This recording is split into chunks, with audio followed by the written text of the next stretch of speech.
കോളേജിലെ പരിപാടിയിൽ പങ്കെടുക്കാത്ത വിദ്യാർത്ഥികളിൽ നിന്ന് പിഴ ഈടാക്കുമെന്ന വിചിത്ര ഉത്തരവുമായി Thiruvananthapuram IMDR college principal doctor JB Rajan പുറത്തിറക്കിയ സർക്കുലറാണ് ഇപ്പോൾ വലിയ ചർച്ചകൾക്കും പ്രതിഷേധങ്ങൾക്കും വഴിതെളിച്ചിരിക്കുന്നത്. കോളേജ് ഡേ ആഘോഷങ്ങളിൽ വിദ്യാർത്ഥികളുടെ പൂർണ്ണ പങ്കാളിത്തം ഉറപ്പാക്കുക എന്ന ലക്ഷ്യത്തോടെയാണ് ഇത്തരമൊരു നടപടിയെന്നാണ് പ്രിൻസിപ്പലിന്റെ വിശദീകരണം. എന്നാൽ പരിപാടിയിൽ പങ്കെടുക്കാത്തവരിൽ നിന്ന് 250 രൂപ മുതൽ 750 രൂപ വരെ പിഴ ഈടാക്കുമെന്ന തീരുമാനം വിദ്യാർത്ഥികളെയും രക്ഷിതാക്കളെയും ഒരുപോലെ ആശങ്കയിലാക്കിയിരിക്കുകയാണ്.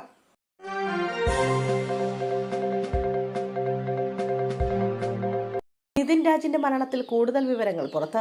അധ്യാപകർ കൂട്ടത്തോടെ അധിക്ഷേപിച്ചെന്ന് നിതിൻ രാജ കൂട്ടുകാരോട് പറയുന്ന ശബ്ദ സന്ദേശം പുറത്തുവന്നു. അധ്യാപകൻ വിഡ്ഢിയെന്ന് വിളിച്ചുവെന്നും സ്റ്റാഫ് റൂം കൂട്ടമായി ആക്രമിക്കുന്ന സ്ഥലമാണെന്നും നിതിൻ രാജ കൂട്ടുകാരോട് പറയുന്നുണ്ട്. വീട്ടുകാരെ കളിയാക്കി സംസാരിച്ചു. ഇന്റേണൽമാർക്ക് കുറച്ചത് കുടുംബത്തിന് സർപ്രൈസ് നൽകാനെന്നും പറഞ്ഞു. സഹപാഠികൾക്കിടയിൽ വെച്ച് നിരന്തരം അപമാനിച്ചെന്നും നിതിൻ രാജ വെളിപ്പെടുത്തുന്നുണ്ട്.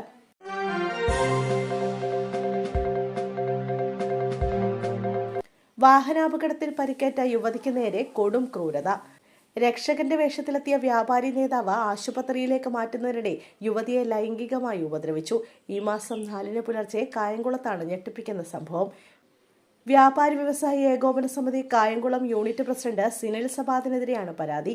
സംഭവം പുറത്തു പറയരുതെന്ന് സിനിൽ സബാദും അയാളുടെ ആളുകളും ഭീഷണിപ്പെടുത്തിയെന്ന് യുവതി പറഞ്ഞു. പരാതിയിൽ നിന്ന് പിന്മാറാൻ ലക്ഷങ്ങൾ വാഗ്ദാനം ചെയ്തുവെന്ന് യുവതി പറഞ്ഞു.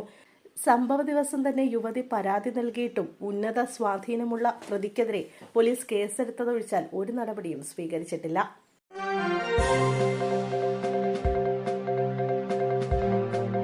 സംസ്ഥാനത്ത് ഇന്നും നാളെയും ഉയർന്ന താപനില മുന്നറിയിപ്പ്.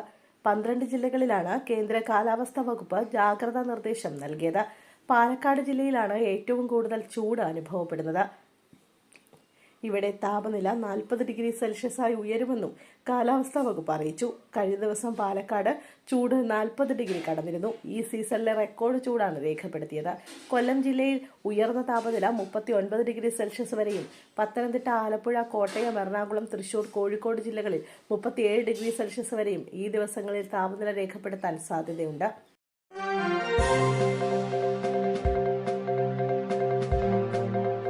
KSRTC ബസ് അപകടത്തിൽപ്പെട്ട് നിരവധി പേർക്ക് പരിക്ക്.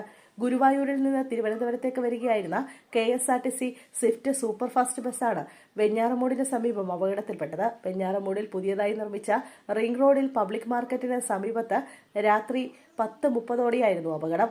ചാറ്റൽ മഴയിൽ റോഡിൽ നിന്ന് തെന്നിമാറിയ ബസ് ഇലക്ട്രിക് പോസ്റ്റ് തകർത്ത് സമീപത്തെ താഴ്ചയിലേക്ക് ചരിഞ്ഞ് മതിലിടിച്ചായിരുന്നു അപകടം. അപകടത്തിൽ പരിക്കേറ്റ യാത്രക്കാരെ സ്വകാര്യ ആശുപത്രിയിൽ പ്രവേശിപ്പിച്ചു. അപകട സമയത്ത് ബസ്സിൽ 12ഓളം യാത്രക്കാരാണ് ഉണ്ടായിരുന്നത്. ആരുടെയും പരിക്ക് ഗുരുതരമല്ല എന്നാണ് വിവരം.